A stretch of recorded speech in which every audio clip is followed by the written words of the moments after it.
اله الا الله واشهد ان محمد رسول الله. السلام عليكم ورحمه الله وبركاته, brother Muhammad, and Assalamu alaikum, Sunnah followers and everybody watch us in social media. In fact, it's a very, very important topic for tonight, brother and sister. And this topic actually, last Friday, Khutbah al-Jum'ah. During the Khutbah al-Jum'ah, it's very important, and somebody called, the people there, I'm speaking, and somebody called him, and I'm speaking.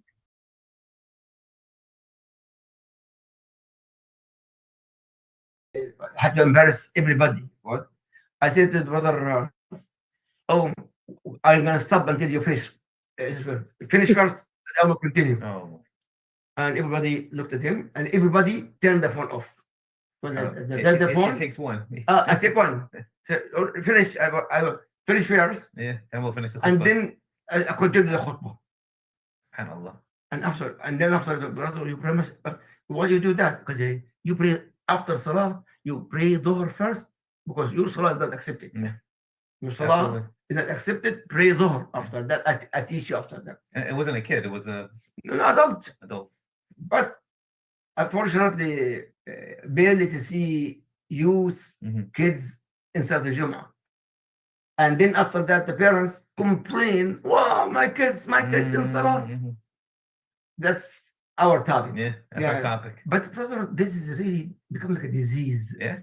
About the phone with adults and the kids is worse. Yeah. Plus, when I was teaching in university, when we finished the class, everybody, no exception, held on the phone. Yeah. Everybody with no exception. Yeah. And I said, go to another class. No, phone first, finish the phone, and then go to the class. Yeah. But what do you think at first? That disease? I believe this is disease. It's a disease of addiction, right? We're addicted to instant gratification. We need to know what's happening now. Like everything, like there's a need for now. We have to know now. We have to know what's going on. We have to like now. Everybody needs to they feel like we have to answer the phone. We have to look at the social media. We have to look at the pictures now because we don't want to miss anything. We're afraid of missing stuff. Missing what? I don't know. I don't know the reason. FOMO. It's very like weird how people, even the adults, even though you talk about the guy who answered the phone. When I go to the masjids, because I go to different masjids every Friday, I go to different masjids wherever city I'm working in. For my job, I'm going to go to that masjid, and I'll go to different masjids, big masjids, with all these older men. And I look down where the khutbah is going off, and I see a brother scrolling on his phone or text messaging during the khutbah. And you can't say anything because you're not allowed to speak in the khutbah. But I'm amazed at these guys. I don't care, they're not just Arabs or Pakistan. They're everybody.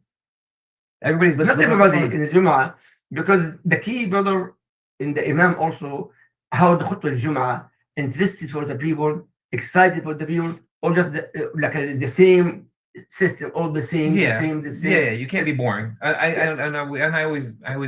feel bad. I always go after the Imams.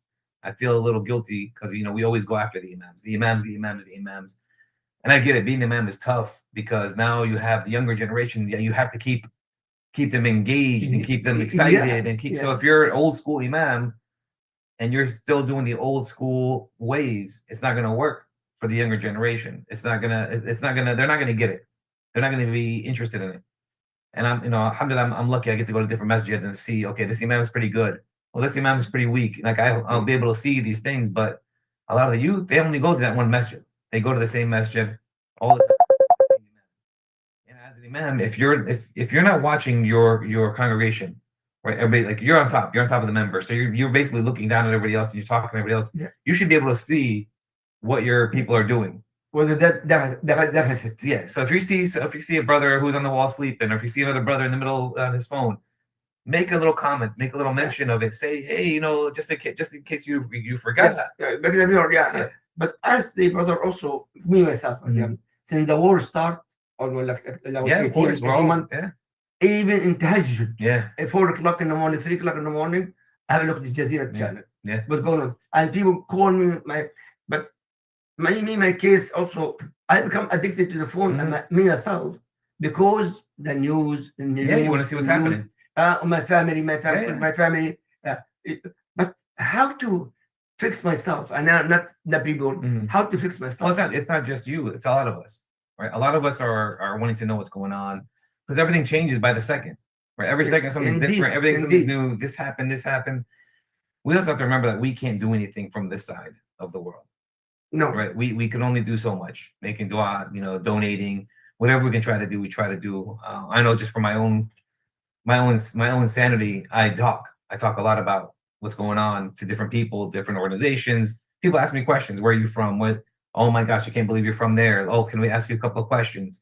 And so you discuss things in a nice positive way. Not you're not yelling or screaming or getting angry or there's ways of making yourself feel better here because there's only so much you can do on this side of the world, right? And watching it consistently, seeing what's going on consistently, it's different for you because you have family there, you have parents there, you have you have a lot of family members over there.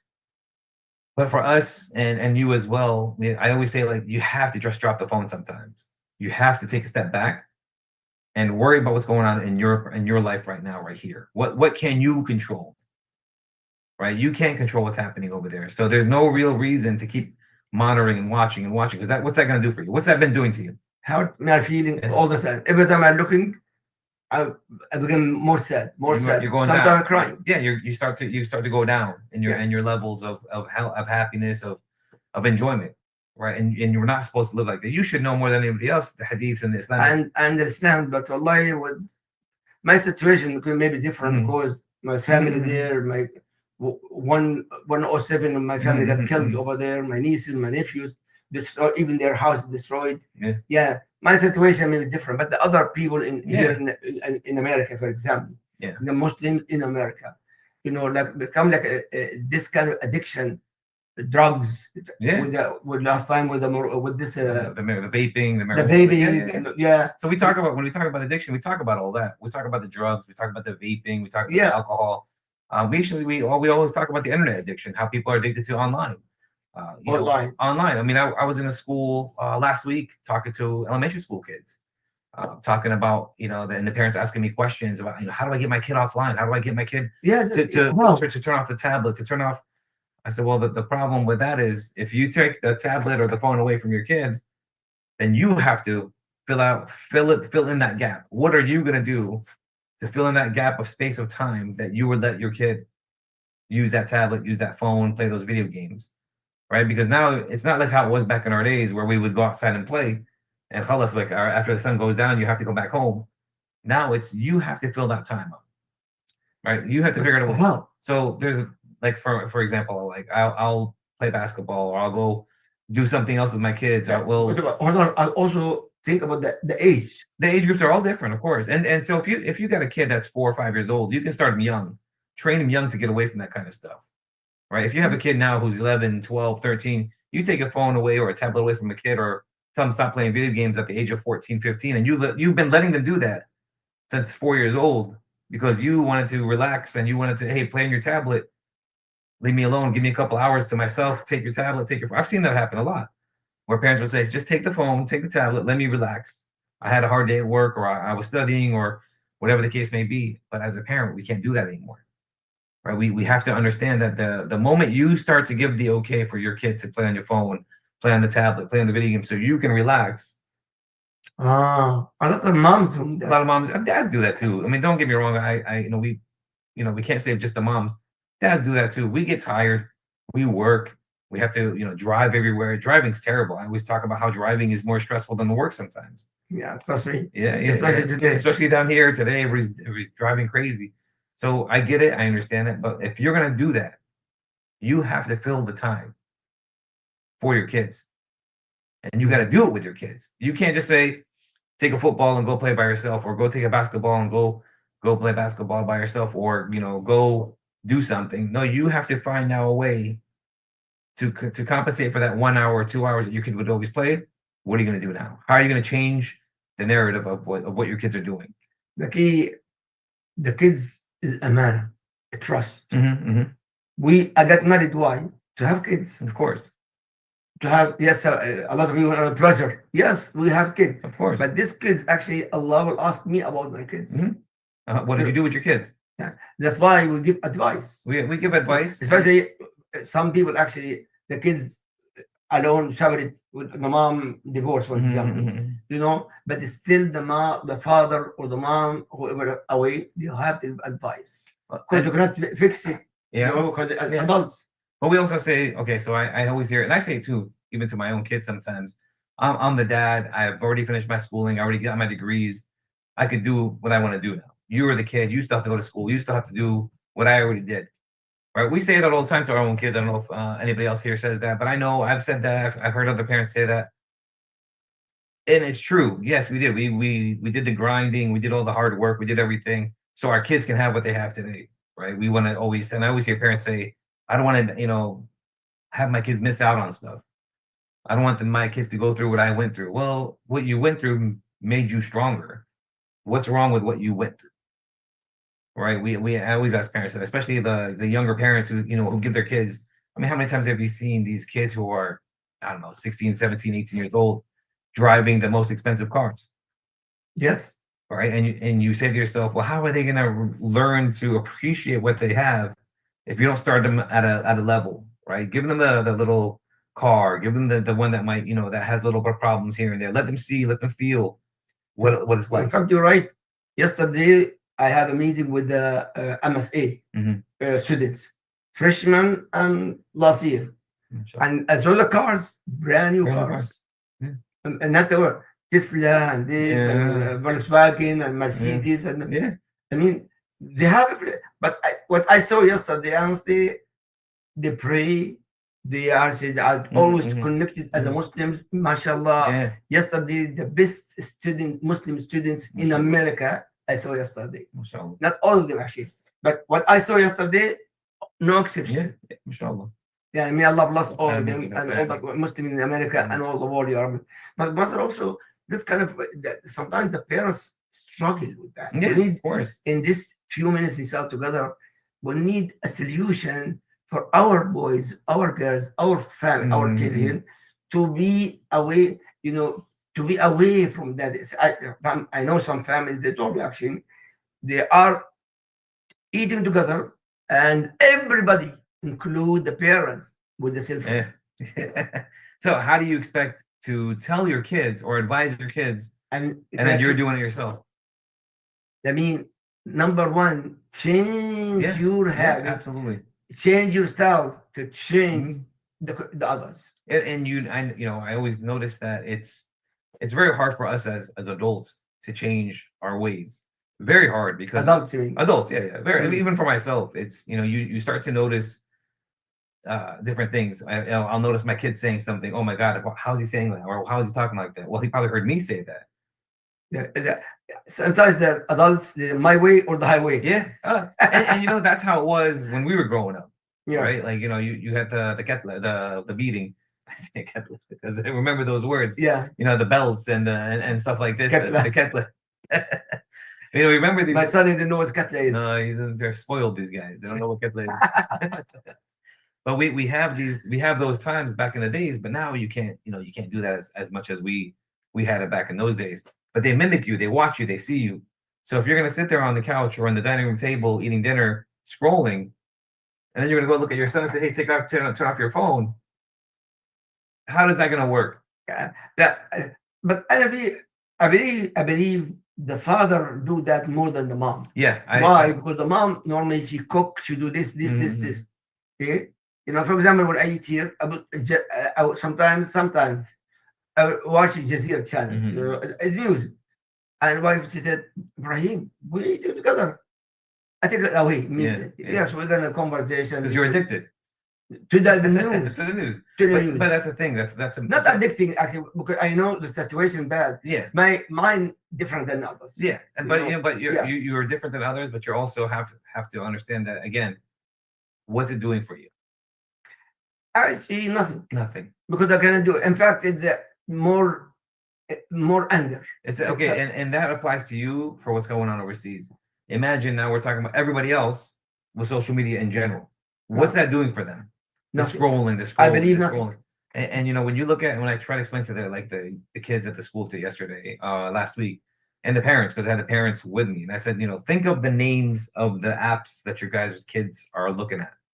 You know, look at the names, just the name itself. TikTok is all about TikTok, TikTok, TikTok, time, the clock sound, the sound of the clock going. You're just wasting your time.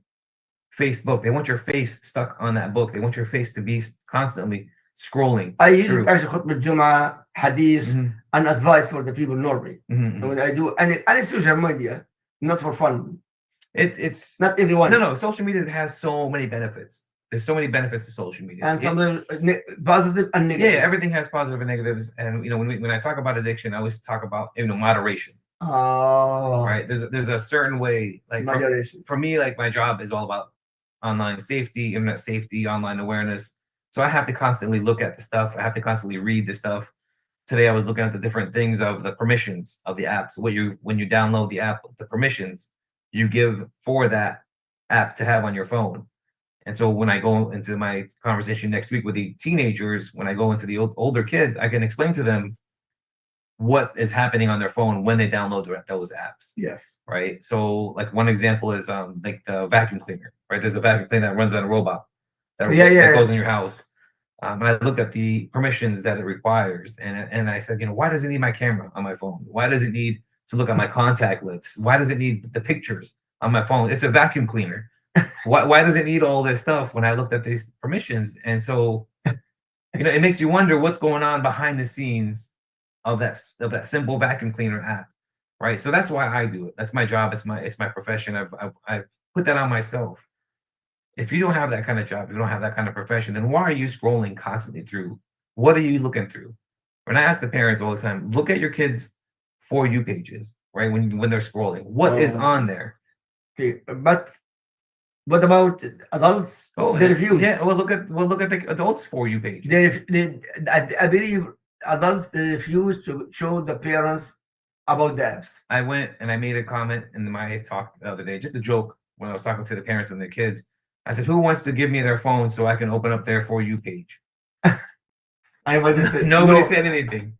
Nobody put their hands up. Let me see your For You page. You know, who has the courage? I said, you know, as a joke, and nobody wanted me to show, you know, wanted me to say it, because again, it's if you're that ashamed of showing me your For You page, what are you looking at?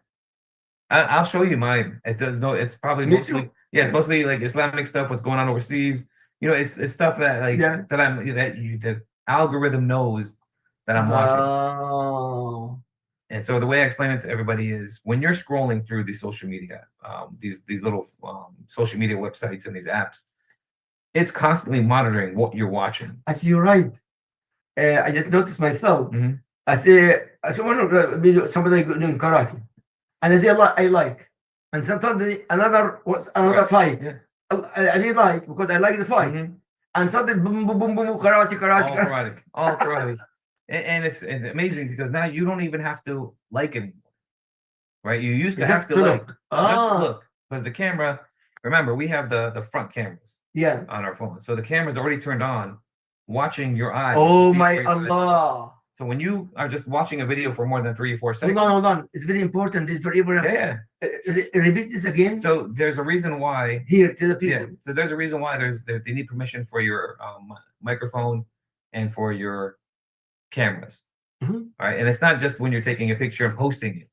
It's so they can constantly monitor your eye movements to see if you're watching something. And that camera on my phone. Mm-hmm. It's constantly watching, and a lot of people don't realize that when you're watching videos, or when you're watching movies, or when you're watching something on there, the camera's constantly on. They can turn that on anytime they want to, and take videos and do whatever they want, and then they sell that stuff to the dark web, to the other side of Google. What? Right? And it's we call it the dark web, or we call it whatever you want to call it. But they take those videos, they take those pictures, or whatever they want to take of people who are watching things constantly, and they put them on certain websites and certain whatever they want, and then you can just pay for it. There's a reason. Think about why these apps are free. Why is TikTok free? Why is YouTube free? Why these things are free? Why? Because your data is what's worth more money than cash. If they charge you $5.99 a month or $6.99 a month, they wouldn't be able to collect all that data. And now your information, your name, your date of birth, your pictures, your voices, your contact lists, anybody's emails that you have. I mean, I'll ask people, read the user terms and agreements when you download these apps. Even when you already have them downloaded, you can go onto the app and you can look at the permissions that you gave in that app of what it can get. It can get your email contacts. It can get your phone contacts. It can look at your pictures. It can edit your pictures. They can take your pictures and edit them out and edit them and change them and do what they want to do with them. You scare us, brother. It's scary. Yeah. It's scary, but it's also you have to be aware, because at the end of the day, you can't download those apps unless you give them the permission, right? They won't let you download. How do you give a permission? When you download the app, when you download the app, it says, "Do you agree to user terms and agreements? Please check the box." You check the box. Everybody does that. Who here has ever read the user terms and agreements when they download the apps? Barely anybody does. And I've made it like my own personal mission, maybe because I have kids of my own, and I want to learn these things. I want to see what's going on. So I explain to my own kids. I explain to these schools. When I talk to the deputies and the officers, and I explain to them what's going on, they say, "Muhammad, I didn't know any of this stuff." Nobody knows these things. Yes, I don't know, because we just download. Oh, everybody has it. Everybody has TikTok. Let's download it. Everybody has Snapchat. Let's download it. And what happens is that as you're scrolling through, and whatever you like, whatever makes your like it's like doing crack or cocaine. It makes you happy, it makes you excited, it makes you whatever. The same things, endorphins, start passing through your brain, and it's happy. You're constantly looking. You're constantly you're pleasurable. You're having a good time. You feel good while you're doing this. That means when I do this in my phone, some other people watching everything I do. Of course, constantly. And people think law enforcement is watching. We're not watching. Law enforcement doesn't watch. We don't have the capabilities to watch everybody's phone. It's not us. It's not law enforcement. It's not FBI. It's most likely like Google. It's Microsoft. It's the people who are selling all your data to other third-party people, to places like Walgreens, CVS, Publix, whatever they want. Oh, this guy is looking up at apples. Let's sell that data to Publix because they sell apples over there. Think about it when you're talking about something to your wife or to your son, and then 5 minutes later you look at your phone and what you guys were just talking about pops up on your phone. How many times has that happened to people out here when you're talking about something and then all of a sudden you look at your phone and you see an advertisement for maybe you guys are talking about pickles and how much you like pickles. Then you turn on your phone and a pickle advertisement comes up on your phone. There's a reason for that. They're listening, they're hearing. And it amazes me. Listening and hearing? Yeah, everything on your phone. Everything you say, everything you hear, everything. Think about, and this is something I want people to look to Google. Google pictures of like people like Mark Zuckerberg or Jeff Bezos with their phones. You'll see they constantly have covers on their phones, on their cameras, and on their speakers, because they don't want anybody hearing. They don't want anybody listening to what they're doing, because they're the ones who know what's going on. So that means when I sleep, for example, my phone away from me, not next to me. I'm in safe. No, the phone knows you're sleeping. Think about your watch. Do you wear your watch to sleep? Yes. And it monitors your sleep. Yes. Yeah. It knows you're sleeping. It knows you're. But everything. This one actually for the heart. This is for the heart, my sleeping, and my exercise. Yeah. I mean, you're doing it for a specific reason. Yes. Right. That's your reasoning. Yeah. But at the end of the day, they still have all that data. They still have access to all that data. So yes, it's good. Yes, you're using it for yourself. You're keeping yourself healthy. You're keeping yourself monitored. But behind the scenes, there's more of a negative thing going on behind the scenes with your stuff. I mean, the solution. The solution is simple. It's minimize the usage and minimize the post. And the biggest thing now that we're having a problem with, and this is something that the elementary school parents were talking to me about after we were done, is my kid is addicted to likes. They want people to like their videos. Like. We've had this thing where like a like is like money. It's like validation, where our kids need to feel like people are watching them and like their stuff, and we gotta show our kids that that doesn't matter. what the people like or don't like. That's not what we're here for. Like us Muslims, we're not here for that. Yeah. How many times have we said in these lectures and these conversations that we're built different, Yes. right? We're not built for this life. We're not built to for the people to like us. We're built to make sure that Allah likes us. What are we doing? What are we saying? What are we talking about? Right? Like how are you conversing with one another? That's what you're supposed to be worried about, not the people, the millions of people watching your video on YouTube and on Instagram and wanting to like your videos. Yeah, Allah. That's where we have to kind of get on our children and ourselves. Even I've seen how many married couples now, Muslim married couples you see on social media. A lot. Hijabi women and men. Mostly this kind of people, they have a problem in the house. They have, and that's the thing that I don't think people realize, because when you're pushing your life out there and you're videotaping your wife, you're videotaping your husband, and you're bragging and you're showing off and you're saying, look at my husband bought me this, and look at my wife, how beautiful she is. You're posting all your family life on social media for people to like your videos. You don't think you're gonna have people don't read I read the comments. Or I like to read the comments of what people are saying. And some of the comments that are on there from Muslims, I mean, the accounts look Muslim. I don't know if they are Muslims. But the stuff that they say, oh my God, mashallah, your wife is so pretty, if she wants a second husband, stuff that you hear, you see these comments coming. As a husband, Yes. I would say to myself that's disgusting. Yes. As a father, do you want your daughter out there videotaping herself like this? Or as a father, do you know if your daughter's doing Well, that? unfortunately, some daughters doing that. Unfortunately, that's very sad. And the father cannot even control that. Even the parents can't control that. Unfortunately. Yeah, and there's and that's the thing that you started. You okayed that from the beginning, right? If you didn't stop at 4, 5, 6 years old, by the time they get 13, 16, 17, 18, how are you going to stop this? That's why when you talk to the youth, when I talk to the 18-year-olds and the 25-year-olds, that's when I kind of explain to them why we don't do this as Muslims. Let's talk about hasad. Let's talk about the evil eye. Let's talk about these kinds of stuff. Yes.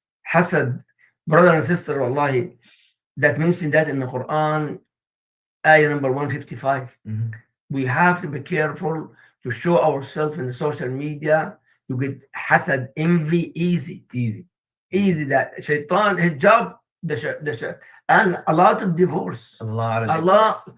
Believe me, a lot of divorce, a lot destroyed the houses when you bring the hasad, the envy to that. You bring the envy to your own self, not from the people. Yeah. But so you have to be careful. You have to be careful, and you also have to understand too, if you're watching these videos, if you're watching these married couples online, just understand that they're not that happy, right? They make it look happy for the 30-second video, the 2-minute video, and a lot of women say things like, that woman has a brand new car. Why can't my husband do this? Or look how her husband treats her like this. Why can't my husband be like this? Then you have husbands who say, why can't my wife look like this? Or why can't my wife dress like this? When actually Arab husband and wife have a child, a daughter that's only 1 year, they make a video for her, and she died. No reason. She died. I said somebody envy her. Yeah. The parents killed the baby. Yeah. She's 1 year. Then Allah knows best on how people and what happens with people. But even for like when Facebook came out and I lived out of state, I would post my pictures of my kids just so my mom could see them, right? For my mother to view, to see. But once I started working and watching what's happening online, little by little, I started to learn and see. And now you have so many, like I started deleting my khalas. I turned it off. I turned it off a long time ago. I never post. I have all the apps. I do have all the apps. I just don't post. I never post. I never like. I never subscribe. I don't follow anybody. Go back to like. Like what's called the bad. For example, I like if I put all like. My wife, she told me, no, especially if the female don't do that. Yeah. If they do that, because they know that. I stopped to do that, alhamdulillah. But what is like exactly? It's a two-way street. If you give that person a like, the more likes they get, the more views they're gonna get. They're gonna be on other people's feeds. So like if you like it and your wife likes it, he likes it, and I never see videos like that, but because so many people like it, the algorithm will say, hey, this is very popular. Look at this. Because all of it like this one, even though I don't even look at stuff like that, it'll come on my video feed because so many people liked it. And then that person will get paid more money or whatever they want to get from whatever app they're using. They get paid for that kind of stuff. It used to be also when you like something, they'll keep giving you that same videos, those same type of videos. You like a video of fighting, they're going to constantly show you videos of karate, of martial arts, stuff like this. I watch a lot of martial arts. I like. Yeah. But I like it actually. Yeah. But when I say one, come again and again. But you see now, don't like it. And I tell my kids too, don't like things. Don't press the buttons. Don't like. Don't subscribe. Don't follow anybody. Because think about the words that they're using. Follow. Please follow me. The people are telling me, please follow me. We're not followers. Like we have to remember those little subtle words, followers, following, Facebook, TikTok, like these little words that they're throwing out, they mean something. Words really mean a lot of stuff. But a lot of people also say that you're gonna speak. I want to do this. Please like what I say. Yeah, of course. They ask me to like. Yeah. They want you to like. And I tell the kids all the time, especially with the teenagers, if you're gonna like something and you want to follow somebody who's gonna, give you knowledge, who's gonna educate you on something good, on something halal, on something positive, on something that's gonna benefit you in this life and the next. Right? You want to watch a Mufti Mink video, or you want to watch one of these, big imams, and you want to like these videos. That's fine. Those guys are doing da'wah. Those guys are doing something good. Follow those guys. Help them out. But I never follow him actually. Yeah, I don't follow anybody. I never listen. Yeah, but you look at the difference of how how addicting it is. Yeah. Quranic verses are very boring. Nobody wants to listen to that. Yeah, I always do. But you want to see a girl shaking and dancing, of course, everybody wants to see that. Yeah, you're right with that. But when I go to the gym, for example, today more than 1 hour in the gym, but Husari, I exercise, I recite with the Sheikh Husari. I recite, and the people looked at me and watched. And sometimes with my wife, I recite Quran. I said, Brahim, your voice. Yeah, yeah. And, but that's a good thing though, right? Because at the end of the day, if you're in a gym and you have videos, because it's happened to me before, where I'm watching like an Islamic debate or something while I'm on the treadmill, or I'm on. Now my wife, she watches this lectures. Or lectures. But I have it on low, or have it. There's gonna be a guy. There's always some. Last time there was a guy watching, and he's looking at my phone. Oh yeah. And what are you watching over there? And I'm okay. And then it creates a conversation. Yeah. Right. And so that's different. That's happened today actually. When with Quran, when I relaxed like a few seconds, of the Quran. So what is this, Arabic? I said, yeah, Arabic, Quran. But you start a conversation. Yeah, but I don't want to say that because a lot of female there. I don't want to open the doors, exercise and run away. No, but normally I go to the gym with my wife. But today after Salah Dhuhr, I went alone. Yeah.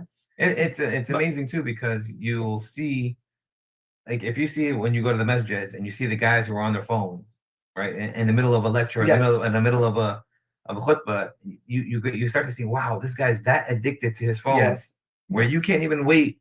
How long was the khutbah? 20 minutes? Some people mind maximum 20 minutes. 20 minutes. 20 minutes, 30 minutes. The sunnah, the khutbah is supposed to be short. Short, yeah. Some people. Oh yeah, I know. Yeah. I've been to a masjid where it was like a 35-minute, 40-minute khutbah, and I'm like, come on, brother. And more now. I went one before Allah subhanahu came back to Florida. When I went to Miami, khutbah Jum'ah, 1 hour and 20 minutes. Khutbah Jum'ah. Wow. And I know some people left. Yeah.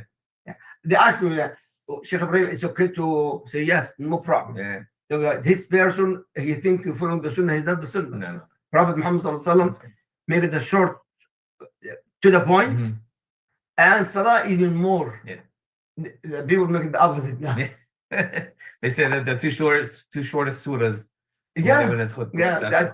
That's a really silly. That's a really. It's we're backwards. Yeah, unfortunately, right and that imam think giving da'wah. Yeah.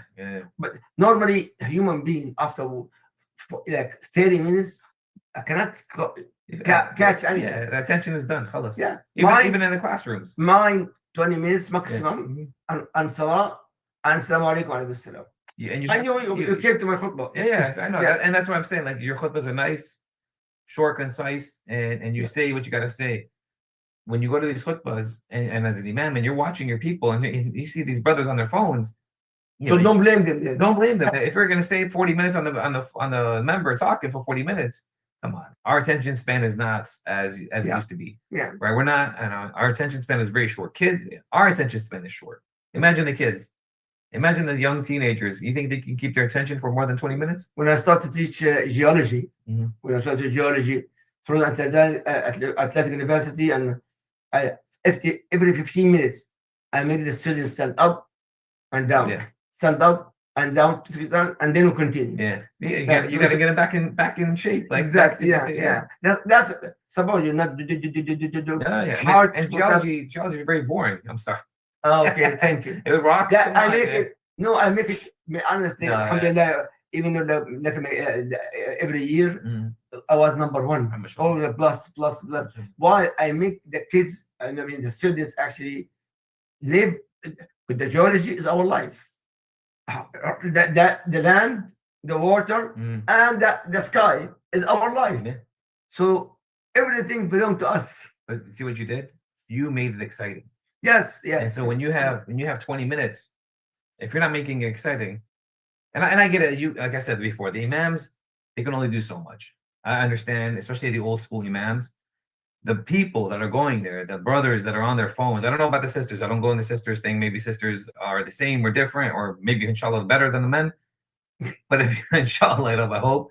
But if you're a guy who is going to the masjid on a Friday for prayer, and in the middle of a khutbah, you're using your phone and you're scrolling or you're texting somebody, may Allah forgive you, man, because that's a problem. That's an addiction right there. One brother, his name Khalid. It's an Indian brother. No, none of you Khalid. No. He gave me advice. Okay. After khutbah al-Jum'ah, wallahi, may Allah bless in this brother. He gave me advice, and I follow this advice. And he said to me, when he was on the board, he said, Sheikh Ibrahim, I love your khutbah, but I will never come to your khutbah anymore. What? So why? I love your khutbah, but I will never come to your khutbah anymore. Lesh? Why? I said, Brother Ibrahim, all of hellfire. It's because of the Jannah, paradise. He's scaring everybody. So, oh my God. And that person, may Allah bless him, make complete my angles completely, be positive, and then speak about hellfire. Yeah. Absolutely. If I want to speak again. Yeah. But one person make me complete my way for khutbah Jum'ah, that brother. May Allah bless him. So it's good, brother, to take advice. Prophet Muhammad sallallahu alaihi wasallam, beautiful hadith. Listen to the hadith. قال صلى الله عليه وسلم الدين النصيحة. الدين, the religion is advice. That's who said that? Prophet Muhammad. So it's not Muhammad Ziyada. No. Prophet Muhammad sallallahu alaihi wasallam. It's good to give advice to each other. Absolutely. For example, household. My wife give me advice. I get angry, give advice. But after step by step, and I get advice for her. It's good to get advice to each other. Yeah, of course. Because we follow the sunnah of Rasulullah. Well, who's going to care about you the most? Who's going to care about you the most? Actually, my wife, she cares about me more. Alhamdulillah. Alhamdulillah. Allah bless her, inshallah. Yeah. But we always advise people on, we go to a restaurant and we advise the chef, your falafel was too salty, or, we'll say stuff like this to a person to let them fix something. We got to do the same things with the imams. Yes. Right? We have to advise them, hey, listen, brother, I'm bored. And the imams, you got to be able you got to be able to take it. Listen, whoever imam in social media, please, this is very good advice. Again, brother, repeat again. Even if you're not an imam, even board members, we need advice for the imam. Yeah, if a brother or a sister or somebody comes to you as an imam and says, this is a very boring topic, or the way you're presenting the topic is very boring, change it up. Look at how to engage your people, right? Not every community is the same, right? You have different communities, different problems, different issues. So look at your community as a whole, and you find out what the problems are that they want you to talk about, what they want you to address. Because a lot of times I know here we're afraid to talk about certain topics. I know the imams are afraid to talk about what's going on around the world, or what's happening here, or what's happening there, or the other political stuff that people are afraid to talk about. But it's not political. Don't make things political. Make things Islamic. Yes. Right. This is what our job supposed to be. This is what the religion says. This is what the hadith says. Let me give you examples of what happened during the Prophet's time, Like there's ways of engaging these youth and these parents and these people to not let them even want to pick up their phones when they're in the middle of a khutbah. But we can't control the people. But I'm pleased, I'm begging the brothers here, put your phones on silent, put your phones in your pocket. No, actually, it's supposed to be me myself. If I go to the masjid, I leave my phone, wallahi, either in my shoes or in a car. In the car, yeah. In the car. Except Salat al-Jum'ah, because I record the khutbah. Yeah. Nothing else. But me, the masjid is for the house of Allah subhanahu wa ta'ala. We have to respect that. Plus, now we go back to addiction. For this addiction now become like a lot of people have this kind of addiction.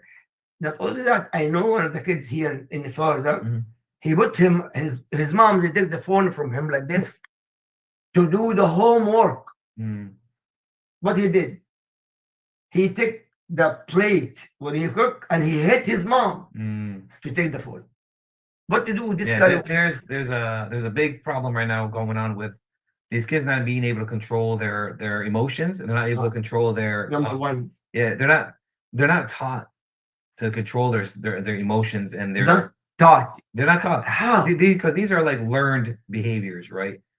I've seen videos of kids doing that. Like parents will videotape what's going on with their kid and they'll post it online, and other kids will watch this and see this and see the other parent. Okay, go ahead, you win. You threw something at me. Go do what you want to do. No. There's a limit as a parent to what you can and what you could and couldn't take from your child, right? And don't think that you don't have a chance to discipline your child. You have a right to discipline your own child. Yes, children is something and adult something else. Yeah, but you can't get mad at the kid if you're doing the same thing. Yes, agree. Right? I mean, agree. That's just start with yourself. You can't be a hypocrite. That's why to change the community, change yourself, change household to change the community. There is no way to change a community and you can't change yourself. You can't. Okay, so here's the thing, and I've seen this in a lot of masajid, where there's a lot of issues within like board members or imams' houses, and they're trying to fix the community. Right, board members are trying to fix the community. They're trying to go on the member and talk and to give advice on how to deal with this and deal with that. But then your own house is a mess. So who are you to give advice to people? Yeah, agree in the community when you and then it's not this is why I say keep things in the house. Whatever happens in the house stays in the house. You can't go on the member and try to tell people how to be a good husband or how to be a good wife or how to be a good father or how to be a good mother if you're not any of the above. When I was working with addiction, a lot of times also the people would always tell me, how do you know how to handle addiction if you've never been an addict before? Again. How do you, this is what the guys would tell me when I would work with them. How do you, somebody who's never been addicted to anything, are going to teach me about addiction? Right? And so I explained to them, there's other forms of addiction. I'm addicted to caffeine. I need my coffee. If I don't drink my coffee, I'll get headaches. Really? Oh, yeah, of course. I mean, I used to drink 7-8 cups a day. Now I'm down to 2, alhamdulillah. But it's... How many? 2. 1 in the morning, 1 at night. Yeah, welcome to the club. Yeah. And it has you one, but... a big one. Sugar coffee. Yeah, super coffee. And then sometimes it's daytime. But and that's it. Maximum one, but big one, and sometimes 2. Yeah. And I said, they're right. How am I going to talk about addiction if I'm addicted? But I'm not.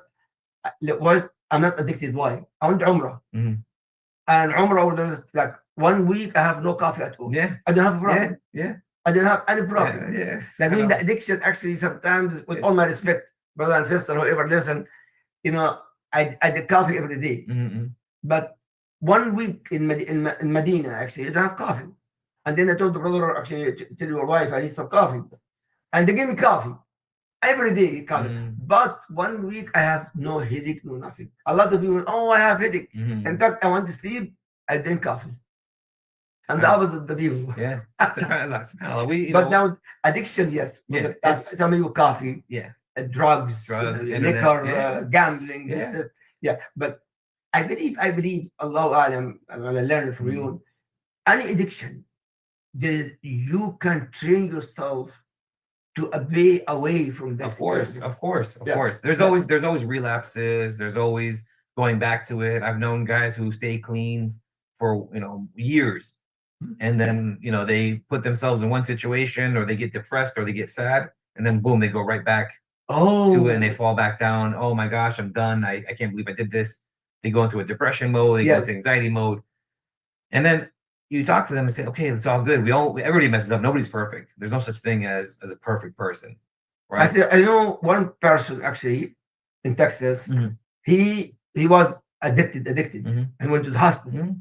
And now he chose to go to rehab, but still he has this kind of anxiety and Yes. severe anxiety. Yeah, you have to want to change, right? And in law enforcement, we force them to change. But hold on. How this?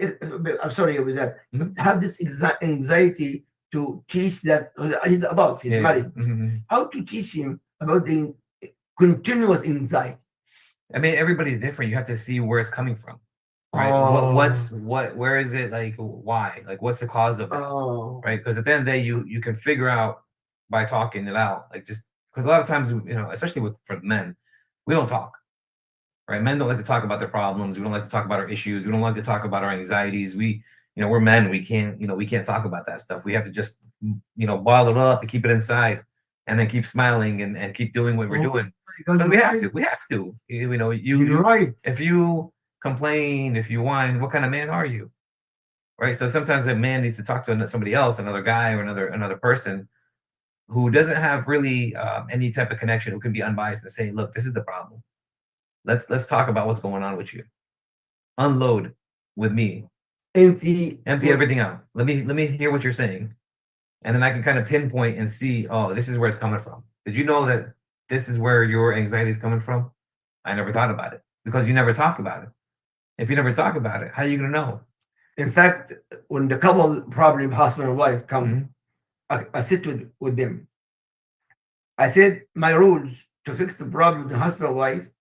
Say my rule: you speak and you speak, and you just listen. Yeah. You can write if you want, Take notes. Yeah. and that do not interrupt each Mhm. other. Mhm. Believe it or not, he listen. Sometimes, I said we have rules. Yeah. We have rules, Mhm. or I leave. Yeah. They accept it because they want you to be. And wallahi, brother Muhammad, most likely, they listen. He speak or she speak, or they speak with each other. They speak. Mhm. The problem is solved. Yeah, because They solve it. they don't communicate. They solve it, not me. Yeah, because they talk. The key, They're exactly. talking, and you have to explain. You have to Exactly. explain. You have to talk to each other. And say, I don't know how many times I've done couples counseling with Muslims, and I would have to tell the wife, like, wait, Yeah. let him finish, and then I would have to tell him the same thing. Wait, hold on. Look, hold on. Let's and don't and when you're listening, don't listen to talk back. Listen to see what's being said. Yes. Right. Yeah. And a lot of times I'll tell the husband, don't. You're just answering. You're waiting to answer. Wait. Give it a couple of seconds. Really think about what that person just said, and then respond. But that's caused anxiety Yeah, if you're not listening. if you're not listening. Depression, a lot of depression, especially men because of Mhm. more depression. Yes, your brother, open your heart, especially the couple. Allah said, mawaddatan wa rahma. Allah here, love and passion and respect and honor. That's it. That's all it is. That's all it is. And you can, when you have all that stuff still there, trust, respect, you can still fix. I think anxiety, depression, addiction, you can fix. You can fix all that. I can fix it myself. Yeah, of course. Not to go to the doctor. I can fix it if I want to fix it. If you listen, there's, again, we're not doctors. You and me, we're not. Well, you're a doctor, but and a doctor, no, I'm doctor in geology and Sharia. Yeah, I'm not a doctor. I'm just telling people what I've seen and what I've worked with for the last 20 plus years, and working in the field that I've been working in, and the therapy, the counseling, within families. Muslims, non-Muslims. I mean, we all have the same problems. Muslims and non-Muslims have the same exact problems, right? And addiction, it doesn't matter. Addiction doesn't care if you're Muslim, Jew, Christian. They don't care. It's gonna trap you either way. Yeah. Right. But if you look at why, how did you get to that point of being addicted to it that much, that long, for that long? Where did it start from? Right. So when I talk about social media, I always talk about the process of when I see parents at the age of 4 giving their kid a tablet so the parents can relax a little bit, or the age of when you go out to the masjid and you sit down and you see all like 10 or 15 kids playing in the playground. Then you see 3 or 4 kids sitting on the floor on the grass. Yes, on the I saw that. tablets. We all see this. And so when as a parent and I'm bringing my kid to a masjid and I see all these kids playing, take the tablet away and say, hey, go slide down the slide a couple of times. Go play on the monkey bars. Go do something. Don't just sit here. You can do this at the house. That means become like a disease. Yeah, it becomes a disease. It becomes a really and what ends up happening is that 4, 6, 8 years old, 10 years old, 12 years old, it becomes a year worth of years of addiction. You've trained now that kid that this is where you're going to get your pleasure from. Some people with addiction, by the way, with the music. Oh, music is even one of the worst things out there because now even the videos that you're watching music have music videos. Yeah, some kids actually their music always music, and that has become the disease. It becomes of course it's haram. Yeah, of course it's haram, but become like a disease. Yeah, and you see that even some of the videos that there's people who will post movies like Marvel, Captain America movies, stuff like this. And they'll post it on TikTok so you can watch the movie. They'll put music in the background of that movie. And just for no reason, or maybe to get more money on the views or more whatever. But it's like there's music on everything that we do. Yeah. Everything that's on these videos, the majority of 95% of the videos when you're scrolling. I challenge anybody on here, go through your social media and see how many times they've posted videos with music in the background. Almost everything. Even some of the Islamic stuff. Except for Sunnahfollowers, no. No, alhamdulillah. Please don't put music behind these videos. Please. It becomes very addicting if you put music on these videos. No, it's not. We see these all the time. Yeah. On a constant level of these kids, whether they're middle school, elementary school, Muslim, Christian, Jewish. May Allah cure our kids with this kind of addiction. I mean, and there's a reason for it. If we become addicted, we're too busy getting our own pleasures, where it's pleasurable to us. That means I can fix it. You can fix it. Prepare yourself in 5 minutes. We're gonna finish, inshallah. If you have any question, please do be interrupt and give advice also. Jazakumullah khair, inshallah. Yeah. One thing I told the parents this past week at the elementary school is, go in your child's social media accounts and look at their videos if they're posting any videos. What are they posting? What are your kids posting on the social media? What are they liking? But the kids, but all the adults. Even oh my gosh! If I tell you, I was at a janazah a couple months back, and we're at the janazah in the cemetery. This brother was watching and talking to a Muslim brother. I just subhanAllah happened to be behind him, and I looked just down because we're making dua and everything. I look at it. I look up to see his phone, and he has haram stuff on his phone, and he's liking, and he's. I said, brother, you're in a janazah. He's not afraid to die. You're in a janazah. You're seeing a body going into the grave, and you're on your phone watching this stuff. Where are we now? Where the guy is not 20 years old, he was at least, I don't know, maybe in his 50s or 60s. That's addiction of disease. That's not a disease at that age. Because I know if you're 50 or 60 years old, you were before internet, during internet, and now you have the internet. So you grew up like we grew up. We grew up with no internet. We know how to maintain ourselves. We know how to take it off. We know how to turn it off. We know how to do stuff. You're that addicted that you're at a janazah and the body's being lowered into the ground and you're on your phone. And my brothers were with me. I remember my cousin was with me. They said, what's wrong? I said, look, come look at this guy's phone. And they said, subhanAllah, look at this guy at the janazah watching this stuff. They're not afraid to die. They're not afraid to die. They think we'll never die. That's it. Yeah. Wallahi, brother and sister, we're going to die, all of us. All of us are going to die. And we're all going to have to answer for everything. Anyway, it was really, brother and sister, is very important. This topic is very important. Addiction is disease. We have actually, me, myself, as I mentioned in the beginning, because what's going on in Gaza, the news, but I decide today, not too much. Yeah. I don't know why. Thank you, Jazakallah khair. Because I cannot change. Yeah. You know what's going on? Yes, people in my family got killed. The house is destroyed. Not even no food. But again and again, I cannot change. You can change it. You know, I listen, but not the way I'm doing. Mm. And inshallah, again, this advice can apply it myself, inshallah. Sure. And everyone I can do the same thing, brother and sister. May Allah make it easy for everyone, all of us, I mean. And may Allah guide our kids to the path. And may Allah subhanahu wa ta'ala protect us from the evils. Ameen ya Rabbi. Ameen. So have any question, brother and sister? Otherwise, we can finish, inshallah. Rabbi. Ameen. Sure. And Jazakallah khair, brother. And Always, pleasure. always. And good to be with us, inshallah. Alhamdulillah. Oh, by the way, I'm going to Malaysia Inshallah. Saturday to Malaysia. Okay. So, and Salam. the time to here now is 9:30, and over the 9:30 a.m. Morning. in the morning, 12 hours exactly. Inshallah. And I'm gonna say when I come back, inshallah, we'll continue that, inshallah. Till Sunnahfollowers, till Sister Layla. Alhamdulillah, alhamdulillah. Just a statement. You mentioned that the children were out on the playground. There was a group just playing, having a good time, and then 2 or 3 are sitting by themselves. It's really important that parents do encourage your children to participate, because that's the only way they're going to learn how to participate and work well with others. That is to get out there and join in. So I thought that was a very good point you made. Or even a way to make friends, because a lot of our kids, a lot of our youth don't have friends. Yes. You know, they have friends online, but they don't have friends in real life. Yes. Oh, that's very important topic here. Yeah. The friends also, regardless, as far as your son, your daughter live with you, you must know who your kids' friends. Yeah. You have to. We give these kids our tablets and these phones. We tell them don't go in the vein with a stranger, but we give them these tablets and these phones, and we let them talk to whoever strangers they want to talk to. Yeah.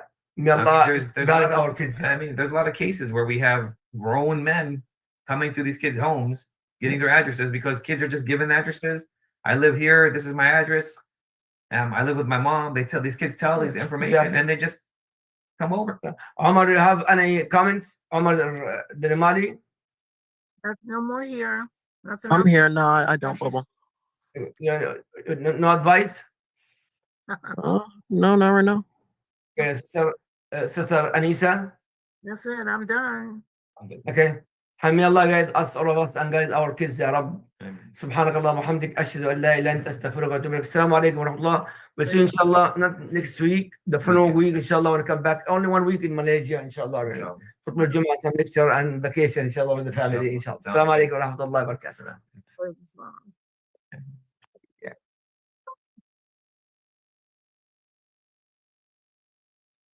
Yeah.